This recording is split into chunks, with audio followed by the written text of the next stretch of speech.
This talk, as I mentioned, is organized by Uhuru Library. Uhuru is the Kinyarwanda word for story. And so at its core, the Uhuru Library is a space devoted to amplifying life stories, especially those that are left unheard. We focus on Rwandan stories, the stories of survivors, witnesses, creators, and change makers. Through these narratives, we aim to contribute to the ongoing process of remembrance, healing, and understanding. Storytelling is not just a means of preserving memory, but it's also a way to reclaim our voice, our agency, and the truth. And so, as someone who spent time studying and listening to the stories of Rwanda from the past and the present, I'm always reminded of the power of storytelling. It's not just about recording what happened, but it also helps us to imagine what's possible. And I'm sure we're going to be exploring that in our conversation. Today's talk is titled Echoes on the Stage, a sanctuary of emotions, expression, and kwibuka in Rwanda post-genocide memory. In this conversation, we will explore the role of theater as a sanctuary for emotional expression and collective memory. We will also discuss how this art form helps individuals and communities to express their pain, honor the past, and foster resilience. Theater has a unique ability to hold space for both grief and imagination. It enables us to confront silence, give shape to difficult emotions, and connect through shared experiences.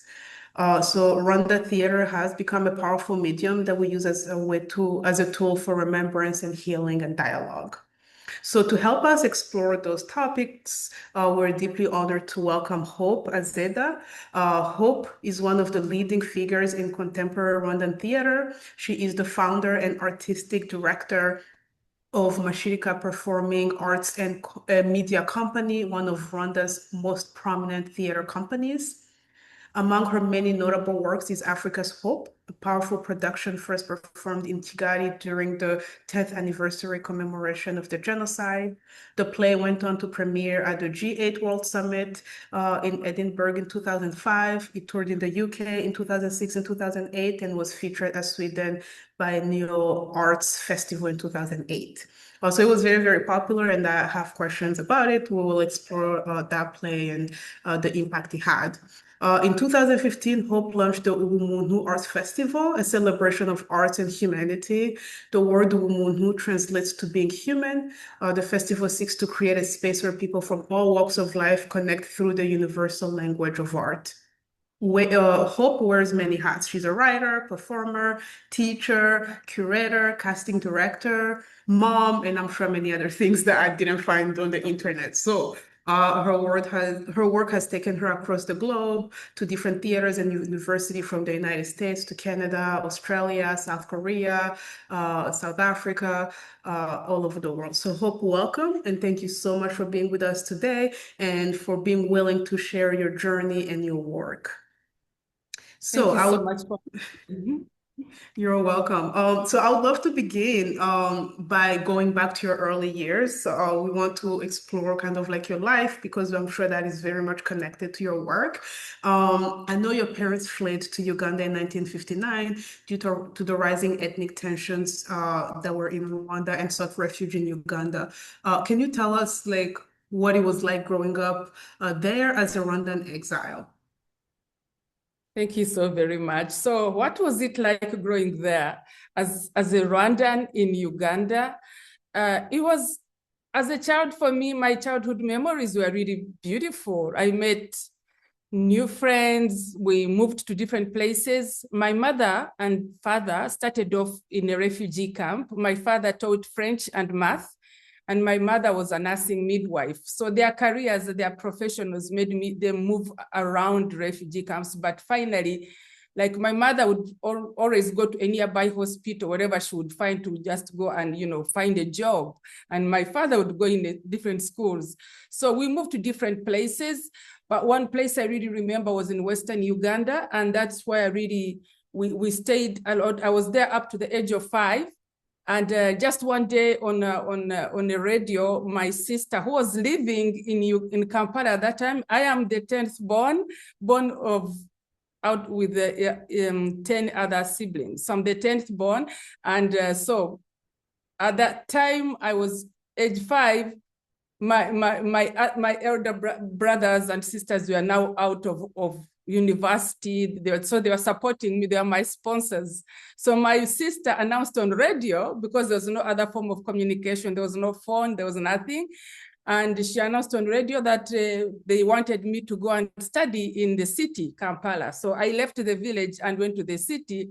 But only that moment of me being announced on radio in a village created a big buzz about me, like Azeda is going to the city, Azeda is going to the city. So I became people got to know my move. So I moved to Kampala, and that's where I went into better schools than I was before. And it was just interesting, like now just being part of the city, being a city kid, trying to learn the city ways. But I was in a very conservative Protestant school as well. And we learned music.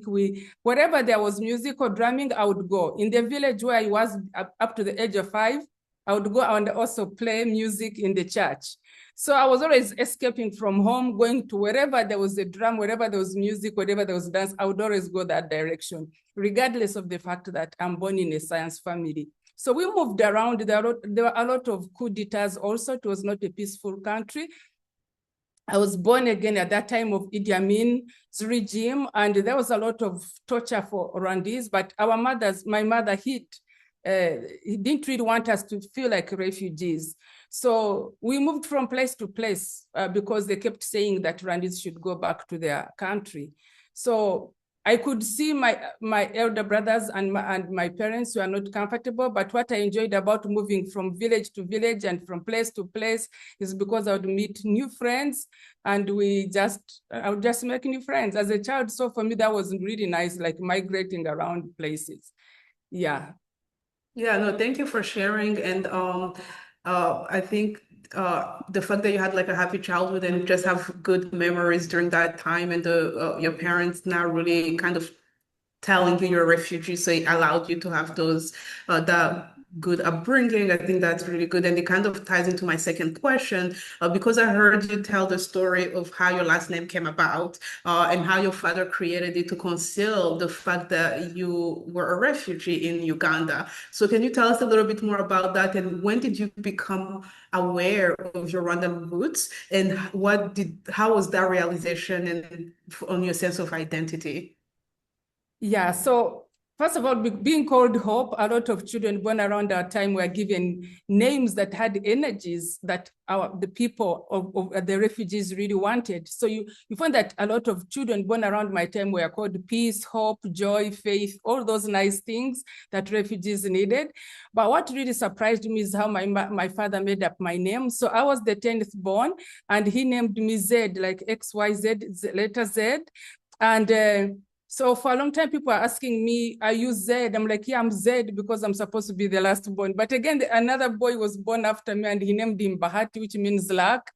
But with due time, I realized that most of us, our father made up names, and I started learning later when people asking me that, where exactly do you come from? Because in Uganda, there are many tribes, there are many tribes. So I would always look for a tribe that looks closer to me and say, oh, I'm from the north, oh, I'm from the west, oh, I'm from this. Then before they know, they're like, but your name.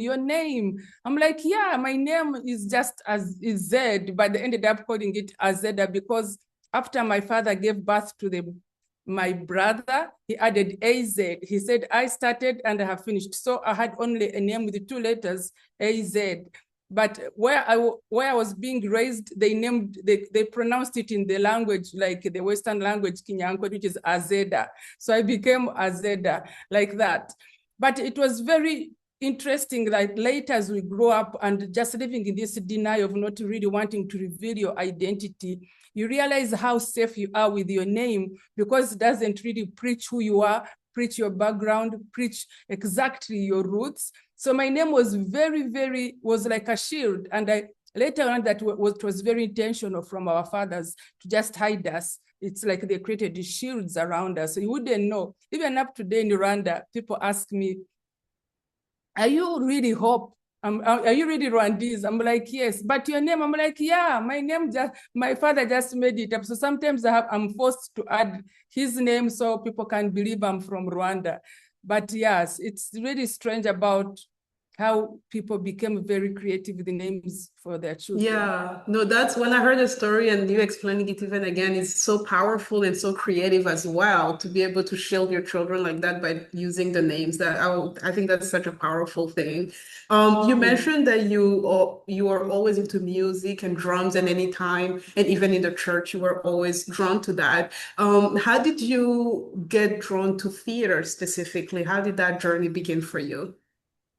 So again, like I said, one of my elder brothers who was now an engineer, a civil engineer, working, when I was joining secondary school and high school, I went to do an interview to join high school, secondary school, and then I ended up in this school called Namasagari College. And in this school, they push more art than anything else. But I was very shy. I was coming from a conservative Protestant church. Now I find myself in a Catholic boarding school where they push art, where you have to swim, where you have to learn chess, where you have to learn do sports, where you have to sing. You must do something. And I remember in this school, one of our school anthem, one of the lines that I can never forget is, "We will grace our lives with arts and skills." And every child that has gone through this school has an artistic element in whatever they do, whether they are doctors, whether they are either outspoken. So the school was run by a Catholic Irish priest from UK, of course, and he introduced his own curriculum. And I don't know, I found myself in this school. I just went and did an interview, found myself in this school, found myself learning to run, and now running like a sport, not just running around, learning to swim, learning to do poetry. When you go in this school, they give you 6 poems to learn by heart. And they will ask you one of the 6 poems at any given time in the 3 months of your boarding before you go back to your holidays. So in the papers they give you, there are 6 poems, and they're long English poems, and they're not very interesting either. They're just long poems, and you have to learn them. So you find every kid is whether you're going for lunch, whether you would like start reciting poetry. But I think it helped us get more focused and just run and focus on things we need to focus on. Yeah, so that's how I really found myself, that the school was discovering the artist in me, whom I didn't know. Because like I said, most of my parents, my dad was a math teacher, a French teacher. Most of my brothers are scientists. My sister is a nurse. So I'm the only person in this other field. Mm-hmm. Yeah, so with time, I developed a skill of dancing, because you have to learn also ballet dance. So I started dancing, and I found myself cast in many productions. So for 6 months, I danced for 6 years, nonstop, like in this school, till I joined the university. And when I joined university, I applied for music, dance, and drama, but specialized in drama and directing, more specifically for community theater. So that's how really I felt the artist I am today. Yeah, that's amazing to see the power of education and how it can kind of like wake up the artist in you. So thank you for sharing that. So around 1998, you moved from Uganda, which is the home where you grew up, like where you were born, where you did all that and kind of discovered the artist in you. And you decided to move to Rwanda. And it was just 4 years after the genocide. So everything was still, I'm sure, chaos and difficult. Tell us about that experience. Did you experience any culture shock, or were you able to transition smoothly? How did you navigate that? And what would you say were the most important lesson, or even you can share your challenges that you learned in that process? It was just a very interesting transition as well, because when I came back to Rwanda, I thought I was going back quickly to do my gigs in Uganda, because there I was plugged in well into the industry. I could get jobs, I could go to the National Theatre, I could go. So when I graduated, I had written a play about Rwanda called Amashiga ya Sehutsitwa, or The Firestones of Sehutsitwa, which was my dissertation. And while I was performing in one of the theatre companies in Uganda, someone from the Ministry of Information saw me on stage, and I was acting like a Rwandan DJ in Uganda. And then he came and talked to me and said, I heard you speak a bit of Rwandese. Are you Rwandese? I told him, yes, I am. And he said, why don't you come and do theater in Rwanda? Then I told him, I don't know anyone in Rwanda. I don't speak French. I don't know even where to start from because all my friends are here. Then he said, when you're done with your school, come look for me. So that's how I actually came to Rwanda. So I got to my play, my thesis, put it in a khaki envelope, got in a bus, came with a mission to come and look for this guy in Rwanda. But I didn't have his phone. I didn't know where he works, nothing. But we had been trained to always knock on the doors we want. So when I arrived in Rwanda, I told my brother to help me locate this man who invited me to Rwanda. And he told me he was a very important man, you need appointments. I told him, but he told me when I'm done, I look for him. And I'm done and I'm looking for him to do theater here. He said, but you see theater, there's no facilities here. We are still recovering from this. I'm like, this is why theater is needed here, because theater is another form of weapon that can help the country rebuild itself. But they thought only theater was just entertainment. It was all that, but the theater had learned it was not just entertainment. It had elements of transformation. It had elements of education. So finally, to cut the long story short, I met this man who was this minister or director of information, and straight away he introduced me to the people who are working in the radio station because it was under the Radio Rwanda.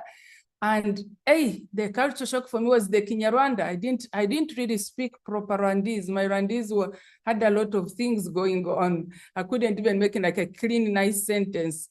And that was my usual fights with my dad, who wanted to always, correct me. But what would I do? You learn a language by practicing.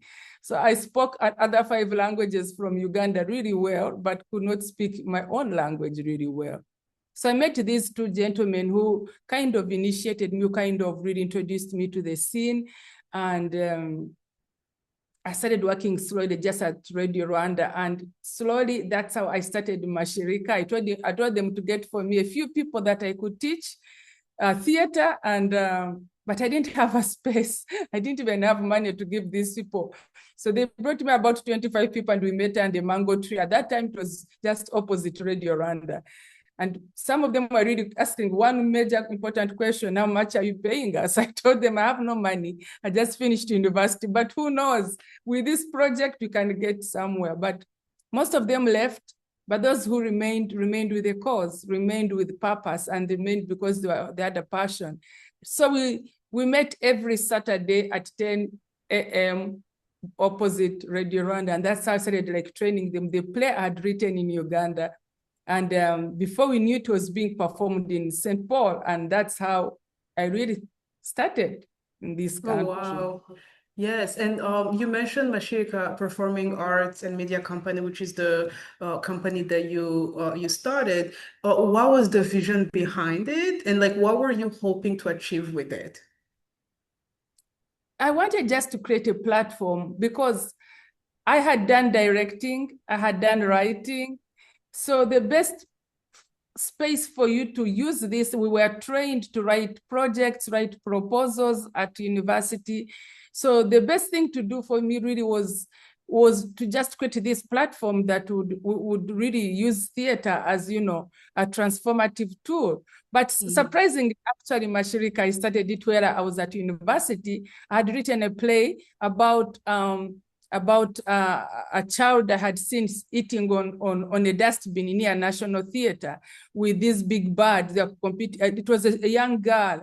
Then that young girl started really disturbing me in my brain. And I was like, where will she go to sleep? Where are her parents? Why is she in a dustbin? All these kind of things. So I wrote a play, which I submitted for the East African playwriting competition, and it was among the best 6 plays. So when they invited these 6 plays in Nairobi to be performed, and I needed people to go with me. So they said, Hope, why don't you can only come when you're a company. I was like, but we are students. Where do I get a company from? So when I was going to our hall of residence, there was a BMW with the word Mashariki, and I asked my colleagues, what does that word mean? It sounds well in them. It sounds really well. They said it means to Nashiriki, and I'm like, why don't we call our group Mashirika? And then we said we just jumped on a bus and went to Nairobi to perform this play, which was called Mukosi. Mukosi is a Swahili word which means bad luck. And so we went as a group called Mashirika. But later when I came to Rwanda, now I became serious with this name and registered it. And that's how actually it started. It was inspired by a young street girl, street child. Wow. Yeah, thank you for sharing that story. And I know you mentioned that theater, and I'm sure it is part of the guiding principle in your work, is not just about entertainment, it's also about education and societal transformation. How has this guided your work, and has it been easy to, like, do all the people that come to work with you already think that? Is it something you have to educate them on? How are other people that you work with or that you encounter see this kind of art medium? Yeah, some people just come and say, they come just thinking it is just that some other thing that is going to give them like a spotlight, like entertainment and all that. Then I tell them there's more to theater. There's more to theater, and that's the educational element. For me, if I'm not doing something that is trying to work on a certain gap, bridge a certain gap, I don't feel I'm doing anything. I feel like it's empty. So for me, I have always thought that art is an encounter, and so is life. So it is that something that comes into us, that a story that comes to us as a gift, and we're indebted to give it back as a gift. So the process I take through the different artists who come to us, or the different artists who have to audition, I take them through a certain process of, stepping in the skin of a story, understanding the essence of that story and purpose, but also to become very intentional and ask yourself, why are you doing this? What is the purpose? Why is this moment important? If it's not important to you, it's not going to be important to the audience. How connected are you to this story? So in most cases, they find it as not as easy as they thought, as in just coming to get lines and just say the lines on stage. They find that there's more work to do, processing the story, connecting it to your inner circle, bringing it to your outer circle, and eventually bringing it to the audience. So most of them find that really it's not as easy. I think that's why there are very few theater companies. It's not like music. Just might get a mic and just go and do your karaoke. You cannot do karaoke with theater. There's more work to theater. It's like building a building with the foundation, with windows, with walls, with all these. It's like it's a structure that is invisible. Yeah. Yeah, wow. Thank you for sharing that. And I figure, because as you were talking about it, I figure there's probably a lot of work that go into working with the artist as well, so they can have that same lens and the same vision. I know you've produced and worked on numerous projects, the Center on Genocide Prevention, Unity, Reconciliation, and other themes. Among everything that you've worked on, what would you say has been the project that has had the deepest personal meaning to you, and why has it been so meaningful to you? I think I'll go back to really what you mentioned before. Africa's Hope is now the blueprint for many productions around the memory here in this country. When you look at different productions being produced, and there you see a bit of Africa, you see they look like spin-offs of Africa's Hope. Because Africa's Hope was, for me, the first school of memory, I should say, much as it was a production, but for me, it was a school where I had to learn to put my director's cap down, to put the Hope's education down, to become human first and invite empathy, understand, learn about it before I can even do any artistic response. Because for me, the Rwandan story, I always found it very intimidating. Like, it stands before you, looking at you in your eyes and asking you, are you listening to me? Do you understand me?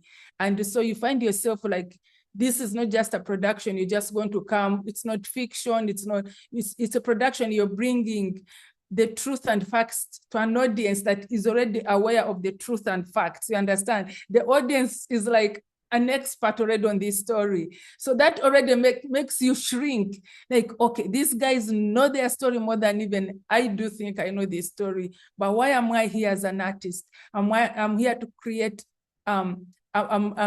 to create an experience, to create moments where we can both share and connect and just be here together and work together hand in hand, you know, as we remember. So Africa's Hope for me was that kind of, it gave me that, it helped me remove all these jackets of the Greek theater had learned, of Shakespeare, of Beckett, of Stanislavski, all this kind of education I had got on the textbook.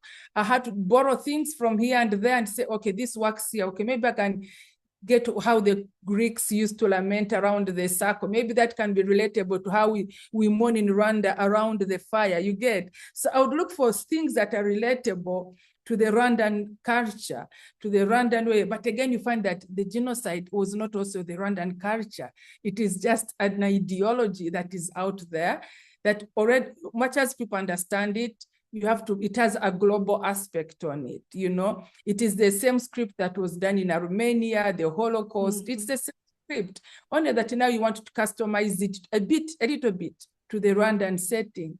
So for me, working on Africa's Hope 10 years after the Rwandan genocide was very eye-opening, because I remember just when we were trying to make a research about what are we going to tell, and there was this woman giving, sort of this woman, you know, testifying on how she survived hiding under dead bodies, carrying pregnant of a young boy who was now 10 years that time. We were researching on what we are going to do.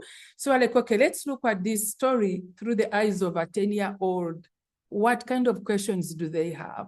What do we have as adults to tell them what happened? And then the whole story ends when there's no answer why a genocide happens. It's just another ideology that has no, it's a mystery, a mysterious evil that I've never understood, and nobody understands it. When cannot, yeah, there are many, because of all the unimaginable acts that happen in this kind of setup. So working on Africa's Hope, rehearsing, and just seeing how the artists themselves are breaking down crying. And I'm asking myself, so if artists are crying, how about the audience? So that means the same emotions we have right now, we are going to carry these same emotions in the stadium, because it was, even this piece was going to be in the stadium. And we are like, wow, it was really very challenging. I found myself seated down on the floor crying with the artist, and you can't tell them, guys, we don't have time to cry. We have a show in a week's time. So the putting shows, we put them aside, but we let emotions just carry us through. But it was really interesting on how there was a lot of breakdowns, that silence came in, and we realized that silence was also a character, and it was through that silence that helped us connect as humans. Before we spoke, before we sang, we connected in silence. And that silence directed a musician or someone with a flute or someone who could do, or someone moving, and that silence directed them, just like a flower coming up, you know. That's how the silence was broken by that. I didn't tell people, let's break the silence like that. No, silence came in because of a big bang. A testimony has hit us, and we are all broken down, and we're all down. But now how do we come out? So it was it was also my first time to just see like trauma in the stadium and Red Cross. I had never seen these things. So the kind of structure we used, it looked like a fragmented method, like a collage. It was like a broken mirror where we are trying to gel every broken piece.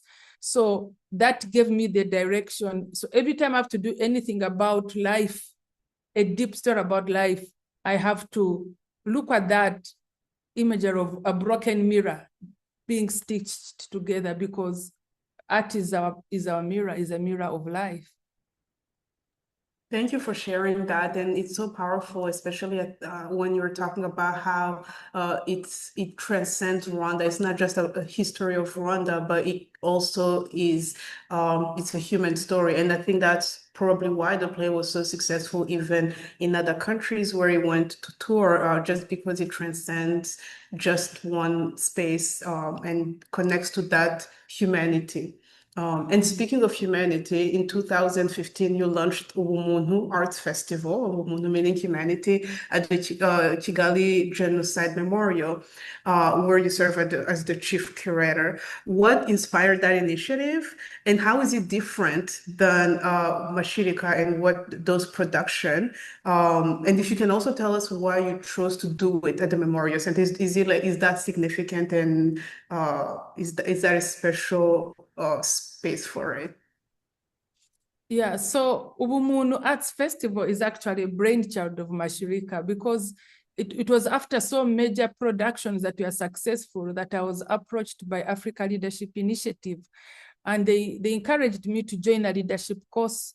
And I told them I'm no politician, I'm no leader, I'm nothing. I'm just an artist who sits and dreams things and does things and plays like a child in the mud. But they said, what you're doing, Hope, is leadership. You go in a community and lead them towards a certain direction using art. That's leadership. Then, and I was like, okay. So they push, in this 2-year course, they push you to step from success to significance. And once you sign out of this course, which is about 4 weeks in 2 years, when you sign out, you're supposed to create a legacy-driven project. So they encourage leaders, or people have done, impactful things to, encourage them to leave a legacy behind and to do a very challenging project. So I felt like I had really been honored to engage with stories at the Kigali Genocide Memorial, because we've been working like hand in hand. They give us materials, they give us texts. That's the same thing they did 10 years after. They gave us texts to work with, and that is the texts we performed in the stadium. So we've been working together. So I was like, so every time these productions went abroad, people asked, are you guys from Europe? Where are you from? Or whatever, where do you learn this? Then I realized the memorial itself has taught me so much. I've accessed almost every story I need. It has, the silence in that space has been, for me, the pen that has written the productions or the plays or the poetry or the music we have written. Because when you visit the memorial, there is some loud silence you encounter.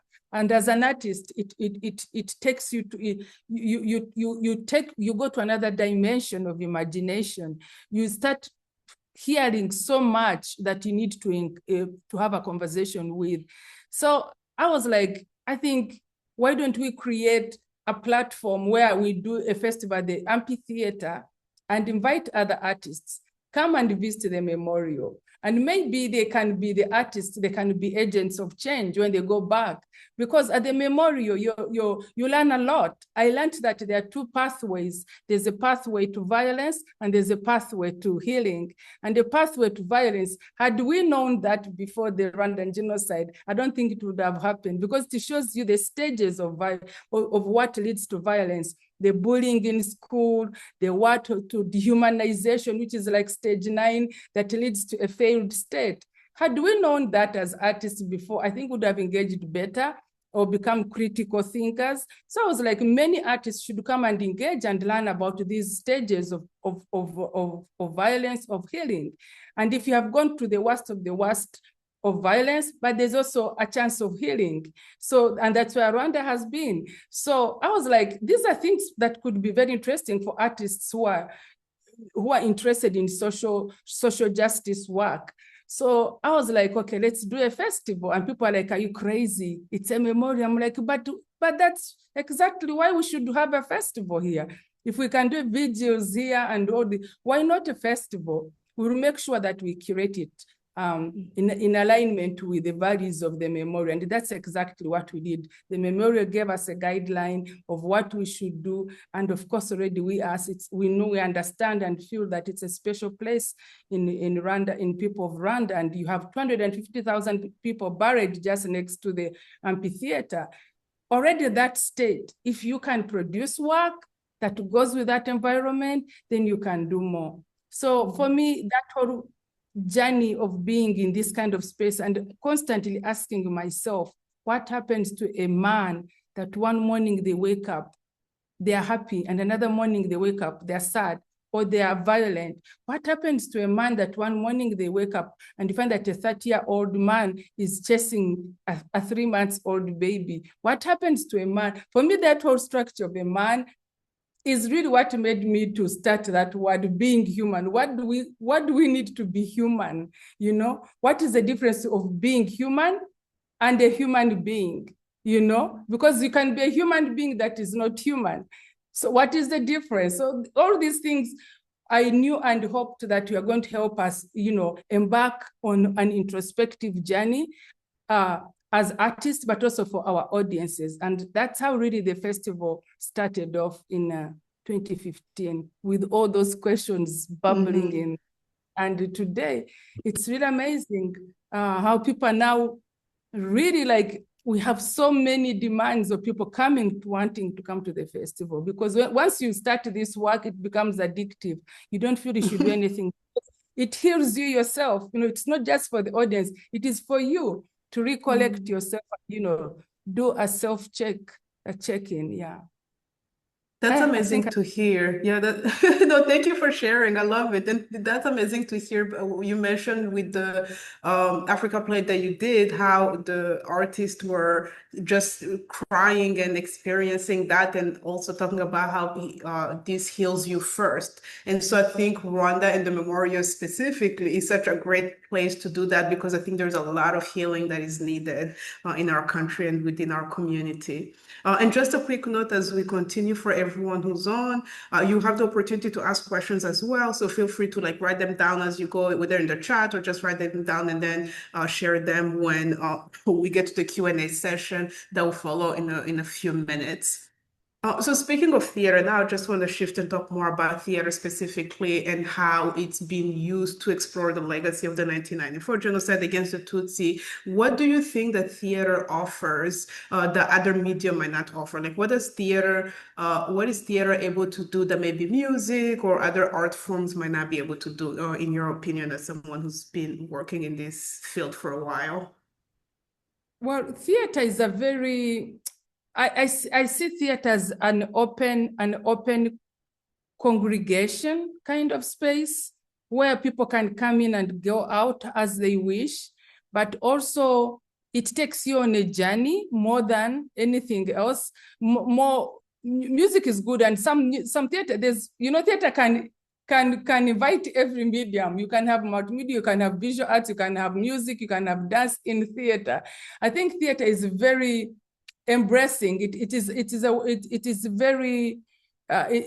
very what do I want? A flexible space that can pan anywhere, can navigate places. I always think that theater is like a crab. You know, it walks, then feels, walks, feels. It really focuses a lot also on emotions a lot, but most importantly, also it creates also a very safe space. You know, it creates a safe space because you can have a theater piece really kick off like a civic dialogue, like start like difficult conversations, while music or other things can take you to other places. You can also be there for healing. But I think theater really unlocks conversations more, unlocks conversations, because people see themselves in those characters.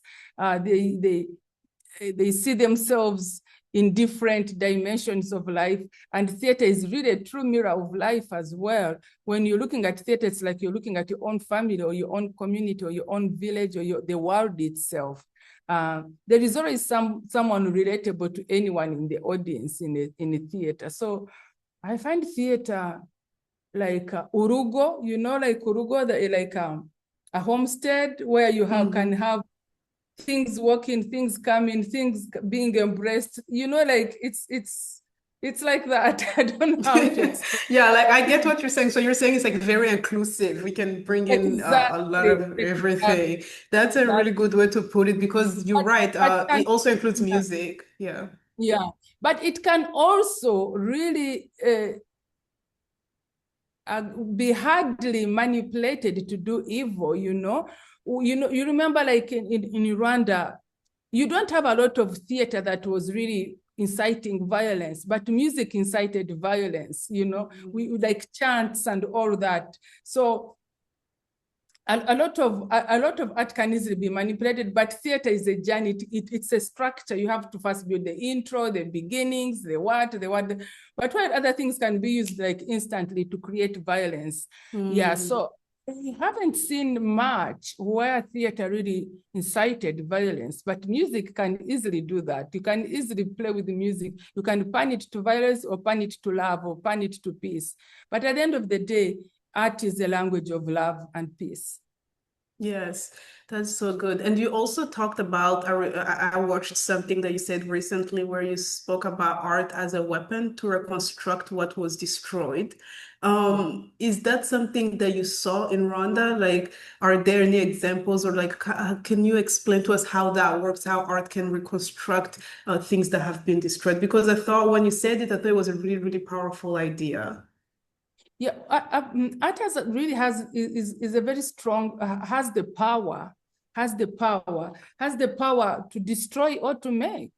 This is this dangerous aspect of art because it holds a dimension which is very spiritual. And when I mean spiritual, I mean something that you cannot touch, you know, it holds emotions, things it can tap on emotions, it can tap on things you cannot, that are not solid or anything. So like, because it has the capacity to invite empathy, and when I invite empathy, then there is trust. And when there is trust, then you can have a good conversation. That is the power. And it can manipulate without knowing that it has even manipulated into you, but it has taken you to a place.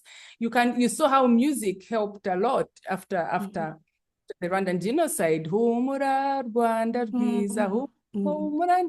So everyone would be somewhere, even if it's just a song, like Don't Worry Rwanda, but it was speaking volumes. You know, it's something, everyone who is either in a hospital sick, they listen to this song, it soothes their emotions, it calms them, it calms the fears they have. So some of the music has the power to calm you down, and that's why you find that some music like lullabies are used for healing music and all that. So theater has it can kill or destroy. It is how you use it, or art in general, I should say. Yeah, and I remember, I think in Rwanda, theater. I guess let me phrase the question this way: do you think theater is connected to the Rwandan culture? Is it something that was already in our culture, given our oral tradition, or do you feel like it was something that was new and introduced? I know on Radio Rwanda they used to have like a Tina Metro on Tuesdays, and that's one aspect of it. But I feel like that's different than performative type of theater. So do you think Rwandan culture already had space for that and we already had that integrated, or do you think it's something that was new, or is it something that maybe took a different form or shape? I think if we really trace into the Rwandan oral traditions, you know, the storytelling in the evenings of just people sitting on the fire and they tell imigani to children, like proverbs or, you know, folk tales to children. That was theater around the fire. That was theater around in circles, but people didn't know that was it. They only that just being called that, but storytelling was already there. You know, all these oral traditional stories they used to tell children to behave well, like the bakames, all those things. Yes. When kids would sit around their grandfathers, you can see how they're being adapted today, like akagoro wakababye, parents are meeting their children on the verandas. This is what is picked and taken to schools, you know, but structured better and with lighting and with all that. But yeah, when I came to Rwanda, I didn't find many performative kind of works. I found more radio drama, and that's why I started with. I was like, hey, radio drama. I have also a background in radio drama, but I think I love seeing things. So to see things, you have to produce them. Yeah. I don't know whether I answered your question though. Yeah, no, it did. It did. I agree. I think it gets adapted, and as we go with the times, it also changes shape. But it's And been also, there if with you our remember, dad. Yeah, and also if you remember after the Rwandan genocide, when people would sit around the fire and tell testimonies, and people listen to them, and in between they play music, or even that whole ritual of sitting around the fire when somebody has died for seven days, and people sit around the fire, and there's a choir singing, there is an MC, there is that is all kind of a storytelling element, only that people don't know. There is someone reading the story somewhere. There are MCs. Those are like narrators, Yeah. Yes, you're right. So we might not call it theater, but we kind of already have it in our culture. Yeah, no, I think that's perfect. Let me ask you a last question, and then I will open it up to the audience. So as a pioneer in the Rwandan theater movement, how do you envision theater's role today in sustaining collective memory, in fostering national resilience, and even like the impact it has on the future generation? The young people now? How do you see the role of theater? Well, it's really working because now you find in many schools they're like what are they called? These clubs, club something. There's like AIDS clubs or reconciliation clubs. So they create clubs that do drama, do music, do dance. And I see it growing now. People now want to do poetry. They do spoken word, and they feel it's cool. But of course, it's a lot of work. It's not as fast as just going and doing some piece of something. But I see many people are beginning to embrace it. They love poetry. And like you saw this year, I saw a lot of young people doing poems here and there in different embassies. It starts like that. There is not a big drama thing because it has to be also supported by the education system. There's more music, but I think with time also theater will be embraced on a professional level. Yes, and I think you've set the groundwork with Mashirika and the festival. I think you're really laying the groundwork because, as you said, I have seen it's kind of like the blueprint that you set up, and other people can kind of use that as a stepping stone to do more work. So thank you so much for your work. I think it's really amazing. So I will now open it up to the audience. I don't want to be the only one asking questions. I want people who have joined us to also have a chance to ask any questions. So if you have any questions or any comment you would like to share, please feel free to unmute yourself and step in and ask your question. The floor is yours.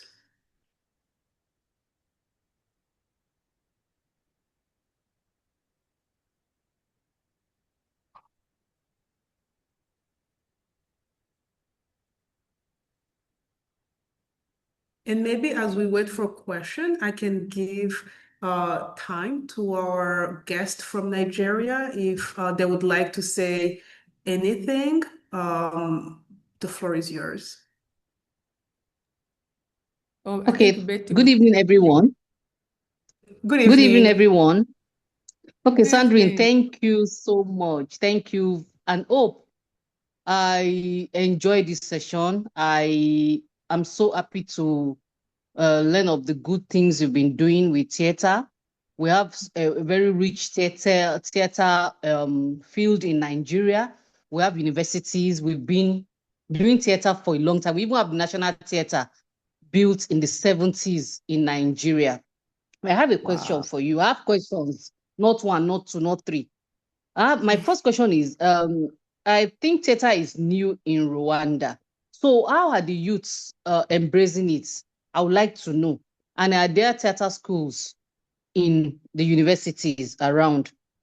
That is one, because me, I've seen the power of theater in unifying people, transforming communities. So I would like to know that. That is one. Secondly, as a Nigerian, the only thing we know about genocide, and when we had the genocide, Rwanda, the first thing that comes to our mind is genocide, 1994. Not until I traveled, my husband was transferred to Rwanda, and I traveled to Rwanda, and I found out that, yes, there were issues pre-1994. And I keep asking, why genocide? Just like you asked in your presentation, your submission, why genocide? Because I will sleep, I see everybody on the streets of Rwanda, When I traveled, I sleep, I see everybody looking alike. Then I ask myself, why? This just 3 weeks ago, I traveled from Kigali to Ruzuzi, and my husband's driver drove us there. And he was telling me, I was asking him as a Nigerian, where is your village around here? And he told me he cannot identify his village because his parents were in Uganda for years, only for them to come back in 1994 and got killed, and his relatives. So he's the only one living now, according to him. He does not know any of his relatives. And I keep asking, I hope we will never experience this again, because I am from Nigeria. We have over 300, 400 tribes, and I know the issues we have. And when we have these issues, you will see people saying, hey, don't let us go the Rwanda way.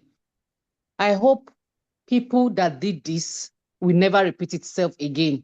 We never go this way again. And I think we have learned, and we're learning from the transformation that has happened from post-genocide. So I would like to know, what are those things? Because I read somewhere that some youths are now coming together to start propagating another genocide. I hope this is not true. That's our one. And I was reading Sandrine. I saw Sandrine's post, a post on Nkuru. Thank you for Nkuru Library. I followed the Nkuru Library. From there, I met my friend, Omar. Thank you for that space. I read about Sandrine and how you are trying to keep pictures with your babies, try to keep memory alive. And that brings me back to Hope. Hope, you said at 2015, you were a curator in the Kigali Memorial Center. I visited the Kigali Memorial Center last year, January, and I saw the story. I was moved, I cried, and ever since then, I've been trying to see the curator, the DG, or I don't know what they call them. Because yes, we've preserved the physical. I saw the pictures, but I'm a librarian. I work in the library and I do preservation. So I would like to know, what are the measures put in place in case of eventualities? Because yes, the pictures are there. They are the physical copy. What are being done to this physical copy in case there's fire, natural disaster? I would like to know. I've tried to reach out to some people in Rwanda, but I think they are not fit to talk to me. So I would like to know, what are those measures put in place to give a long-term preservation, digital, to make this into the digital space so that more people can view it from all over the world. And my last question, please. As a librarian, I'm an assistant director in my office. I visited the National Library of Rwanda. I visited the public library. And when I traveled to all these places, I visited all their community libraries. And I've seen that you've done a lot of work in trying to bring theater into the consciousness of the people, how to use theater to transform lives. So I would like to ask, the public library is a space that we call it the People's University, where people come in, get what they want. And I know that in the space, you can bring in theater. So have you ever done anything with the public library as regard your work? I would like to know that. Thank you. Wow, thank you so much. And nice to meet you. I can feel you're talking from here. I can feel that Sandrine will help me. The questions are very profound. And just to start with the first one, no, there are no theater schools in Rwanda as yet. We have the School of Music in Nyundo, and I know ideas to start theater curriculums are on paper, but I think there's different schools are still trying to put this in the curriculum. But I hope and pray really it's very essential and crucial. But I know there is art, there's like visual art, there's drawing, there's music, but not yet theater. There's no theater school here, honestly, yet. There's media school, but we do our best in whatever capacity. Like in the festival, we do at the memorial. We make sure that we do a lot of collaborations. We bring in theater directors to work with different schools. There are schools like Agahozo Shalom, Gashora Girls, Mind Lips. They're really obsessed with theater. They come to the festival every day. The first day of the festival is dedicated to young people, for young people and by young people. So they come to present and show their work. And since that festival started, these schools never miss, and they take it back, and I can see they really enjoy that. This question, why genocide? No, I don't think anyone has an answer, honestly. I don't think anyone has an answer, but a genocide comes at when a state has failed completely, when it has accepted the culture of dehumanization, when somebody is called a cockroach in a school and it's accepted, when this kind of behavior is accepted. And it's a global ideology, it's a global script. It's a well-written script, by the way. And we all know it started with the Holocaust, then it went to Armenia, the Hereros, then Cambodia. The funny thing about this whole thing is the same script. But now the good thing, at least when you have gone, and I've never understood why we don't even learn from history, because when it happened in the Holocaust, the world saw never that this should never start. 50 years later, it happened in Rwanda. Same script of just hate, accepting hate, but yet we can also learn love. So, you being at the stage of unlearning hate is where we start from. But, it's just, why genocide? I don't think anyone has. Even poor governance, of course, but even then, does that explain why people can kill each other to that extent? It's an ideology that has a mystery behind it. I've never understood it. But the stages are there to genocide, and it starts with bullying. It goes to accepting dehumanization, up to when a state has failed. Really, I think maybe Inguru Library should build this more. Sandrine, why genocide? Yeah, no, and I think you're right, Hope. It's a question that we're still all learning. I mean, I am in school, I'm doing my PhD, and my focus is genocide study and being able to understand it, not just to understand it, but also so we can prevent it, because we don't just want to understand for the sake of understanding, we want to be able to prevent it.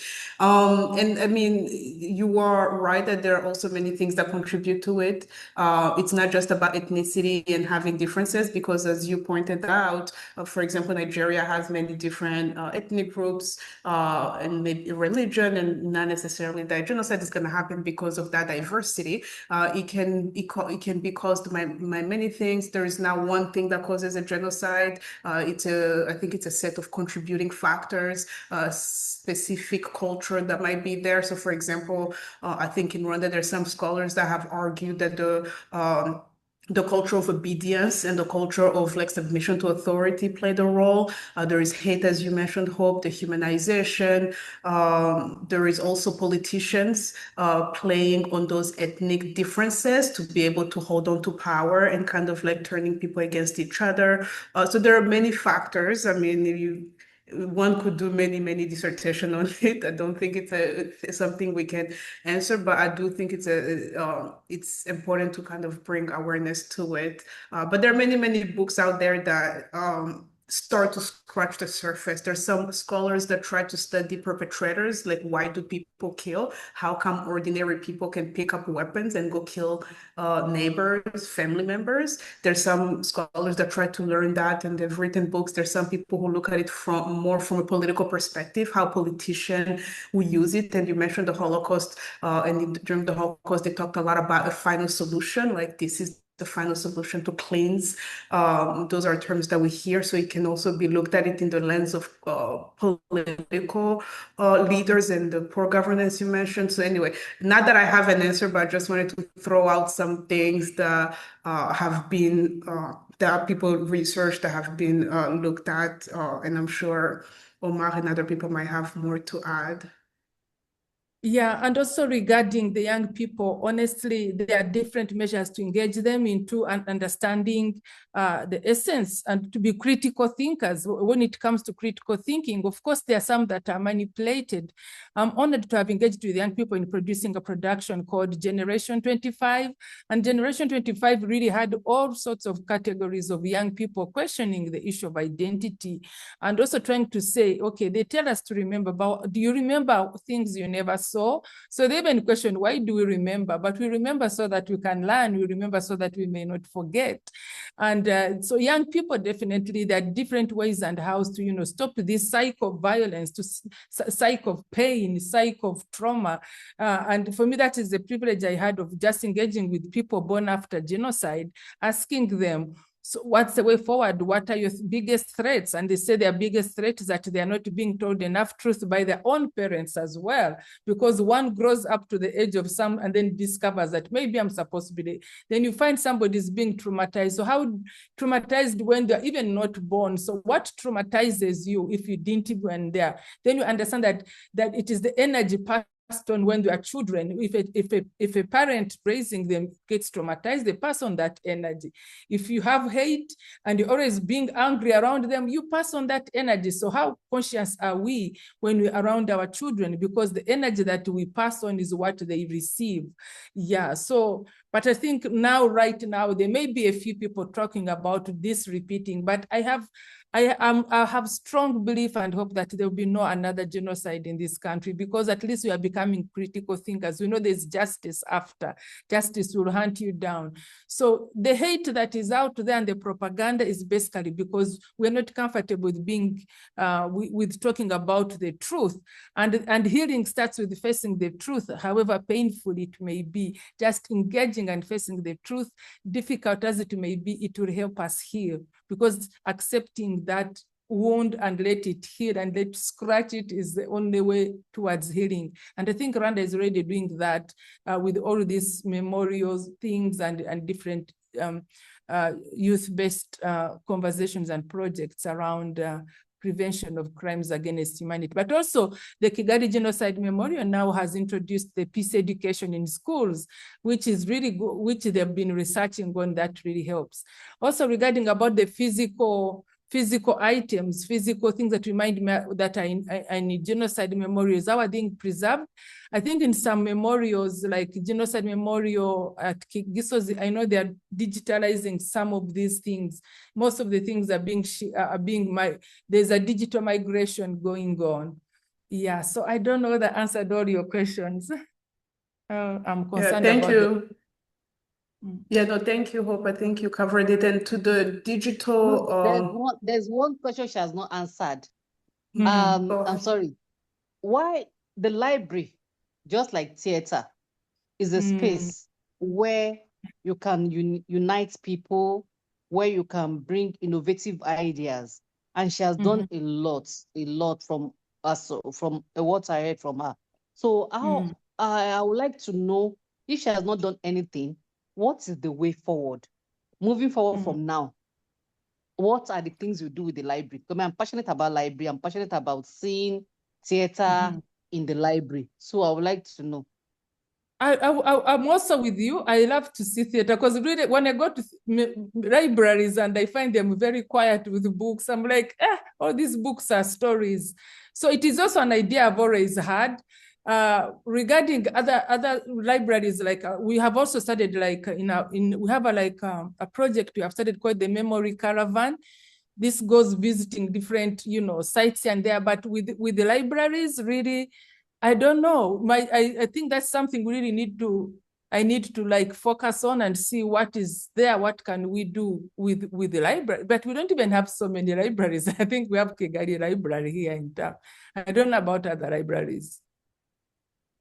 Maybe, but I really love the whole idea of taking live work to libraries, really, because it's just beautiful. It's just there's an energy in the libraries, and I think this is something really good that she's really bringing up, and I hope we can start doing projects around not just reading books, but doing theater there. Yeah, thank you for sharing those. And and answering those questions. I will now give the floor to Gus. I think you have your hand up and I have a question.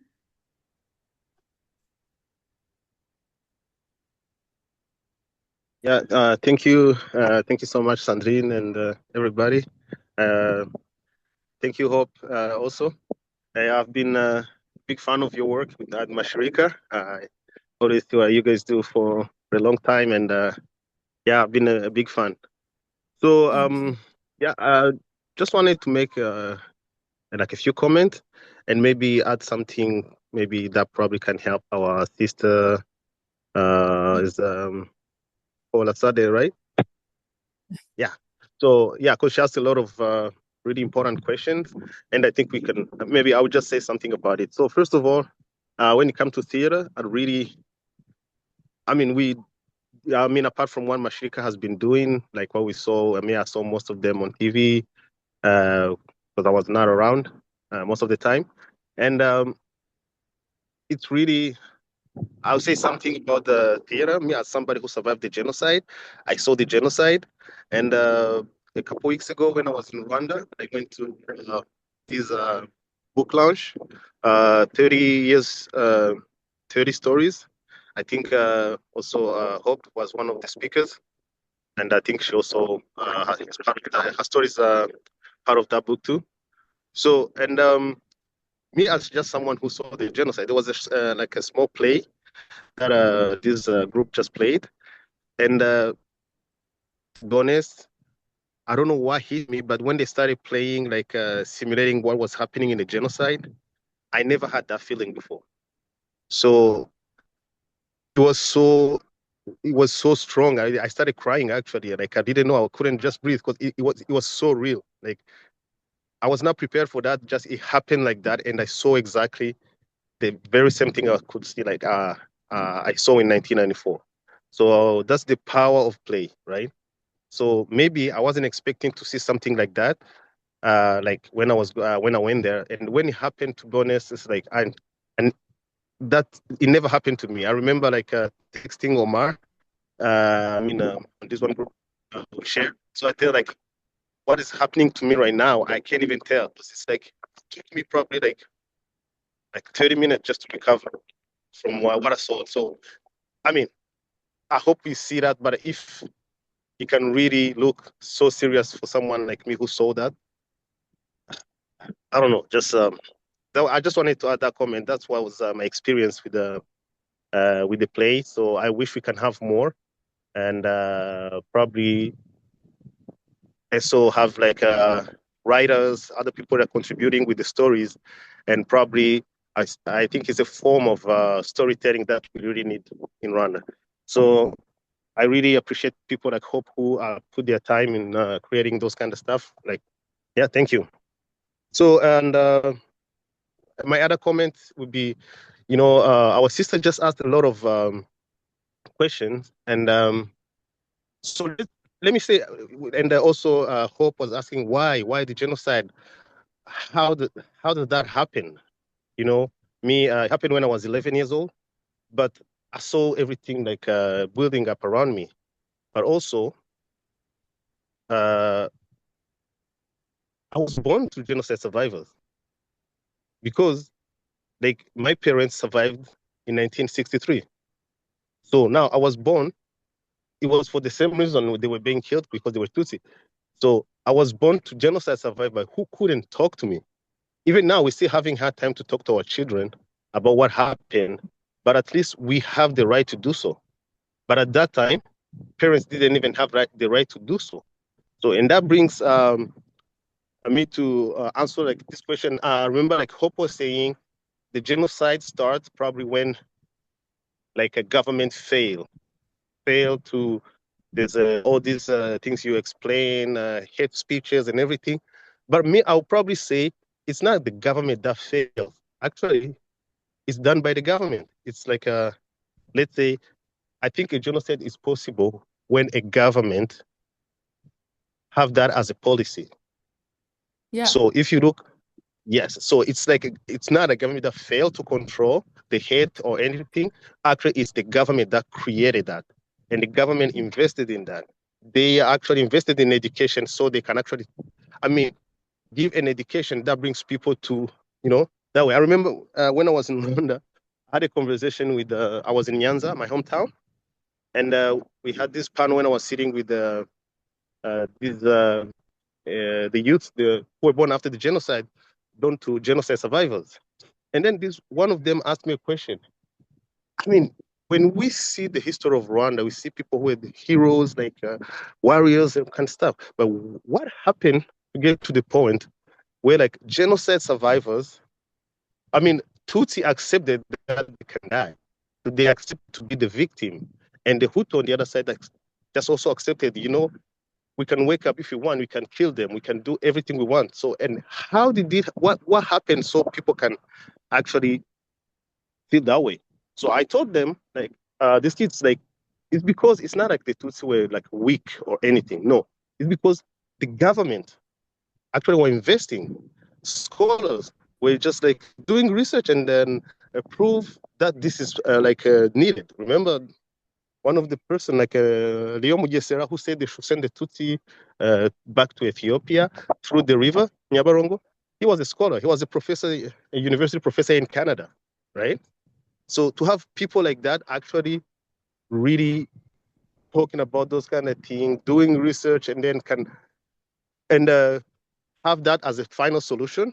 So it was easy to spread that into the population. Remember the radio, the newspapers, all kind of everything that was really, and the army, the police, the rules, even like the constitution itself. When they had these ethnic quotas. So the government did everything they could just to have this as a policy, and people accepted that. People understood that. They accepted to live with that.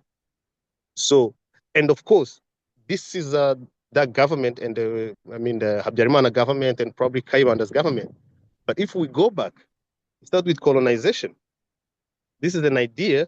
I think Omar probably I don't know if we have time. Omar can explain to us a little bit about the Hamitic myth, which is something where, like, when Europeans came, they came already with those divisions. They had to actually implement something they have been studying in Europe, which was dividing us, right? And it turned out to be when, remember, they were actually trying to send the Tutsi back to Ethiopia, then to Middle East, whatever, because this policy that was created, or maybe that brought by colonization, it ended up dividing African into real Africans and fake Africans. So I heard that from Dr. Bojana Coulibaly, like recently. It was in Washington, D.C.